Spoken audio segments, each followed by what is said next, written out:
মুসলমান ভাইদের সালাম, হিন্দু ভাইদের আদাব। সদর নীলফামারী জেলায় পিলার ডাঙ্গাপাড়ায় ঘটে গেল এক ভয়াবহ ঘটনা।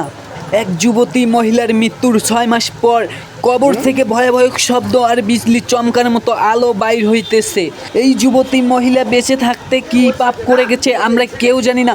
আমরা সকলেই দোয়া করব এই যুবতী মহিলার জন্য, আল্লাহ তাআলা যেন অল্পটুক হলেও কবরের আযাব যেন মাফ করে দেয়। আমরা সকলেই দোয়া করব, আমিন।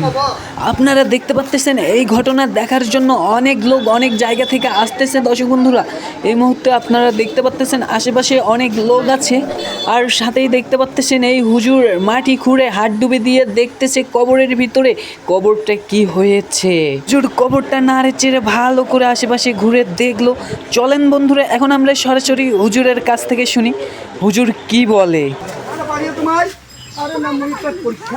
পরীক্ষা করবে এটা আল্লাহর জিনিস তো। এই যে ঘটনা কি আরো কোন হচ্ছে?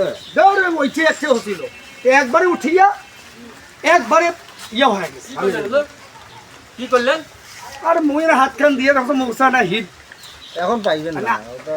আল্লাহ হি জিনিস কিন্তু বোধ পাওয়া যায়। হোক, যাও যাও হাত ধরুন, যাও হাত ধরুন, হাত ধরুন, হাত ধরুন, যাও হাত ধরুন, হাত ধরুন, হাত ধরুন, হাত ধরুন, হাত ধরুন, হাত ধরুন। কাম পানি তো আর দুধ পানি দেখিল হুজুর এটা আল্লাহ মুই একটা